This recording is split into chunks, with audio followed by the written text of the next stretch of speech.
Hey, everybody. We are talking about the Constitution this week. Last week we talked about the Declaration. And there's a certain element of that portion of the Declaration that we focused on, the idea of endowed by a creator with inalienable rights. I don't think we talk about it enough, but most people don't realize how much heavy lifting that line is doing to create the rest of the structure. It's like the keystone in an archway. And without that, the whole thing falls apart. What do I mean? So I've just been down various rabbit holes in my research lately, and one of the things that I've been focusing on is, amongst other discussions, how we define rights, how we prove that we have rights, what do rights even mean? Do they really exist? These were questions that lots of people before me and smarter than me have wrestled with, and certainly our founders did as well, and they understood exactly this problem. So when they say that we hold these truths to be self-evident, initially they wanted to say sacred values, but Benjamin Franklin said, no, that's sacred values, too wonky, too laden with other contexts. Inalienable rights as a self-evident truth, self-evident, derivable through reason and logic. Great line. We have these rights because we can rationally and reasonably come to that conclusion. Good wording though. The heavy lifting part, endowed by their creator, we don't give that enough time. And for those of you who are not particularly religious, you gloss over this as quickly as you can. And of course, I understand why. The challenge is this: without the ability to anchor a claim of what is morally right or good in a power outside of human control, right?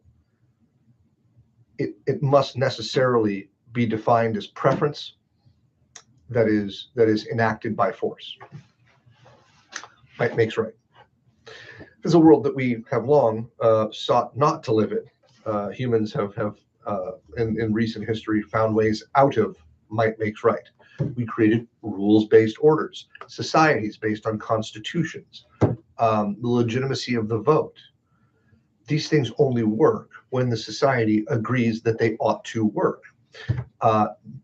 If you come from a religious perspective, it's easy. Here are these rights that we have. They are anchored in God. God said so. God is greater than us. We don't question it. It's very convenient. It's very easy. You come from a secular perspective. You say, we have these rights because they're self-evident. Okay, well, you've got your rights. Maybe I've got different rights that I prefer. How do we know whose rights are correct? You can prefer yours and I can prefer mine, but we are in this subjectivist, relativist quandary. And so ultimately, it's whoever has the coercive power of guns and jail cells in the government, right, that can enforce their version of the law. This is a substantial challenge. If you don't anchor it in something outside of human control, then when humans change, when values change, when governments change, when preferences change, so do the laws, so do our rights, which for a long time we've tried to minimize.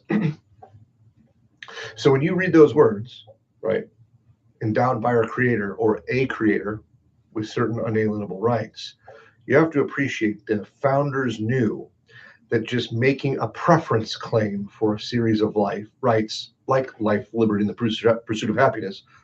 I like that, by the way. I'm on that team. But it's just a claim. It's just a claim of preference. We ought to have the right to life, liberty, and the pursuit of happiness. You can make the argument from natural law or moral law, but ultimately, if you take a higher power, if you take the anchor of a higher power out of the equation, all you're left with is, we think we should have these rights. And the crowd simply disagreed because they preferred different types of rights or fewer rights. This is no small problem. And as we move forward as a society, you will see this challenge come up again and again as societies try to legitimize their structure, their form of rule, and the sovereigns, the leaders, right? The presidents, whoever they are, they try to legitimize their rule. They often will be pointing to these other external sources of authority as opposed to just, I'm the one with the gun, and so you do what I say.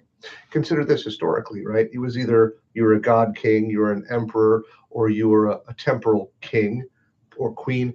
And no matter which one of those things and which culture or time or place you might have been, right?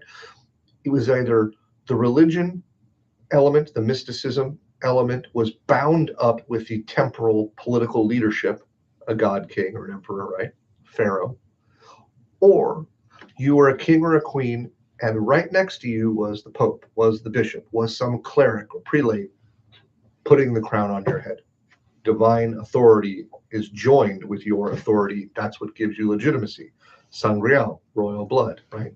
Divine right of kings, mandate of heaven, call it all these different things.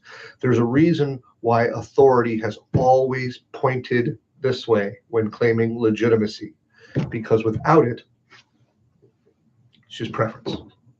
And we can't really live in that world for very long in a very stable way. Food for thought.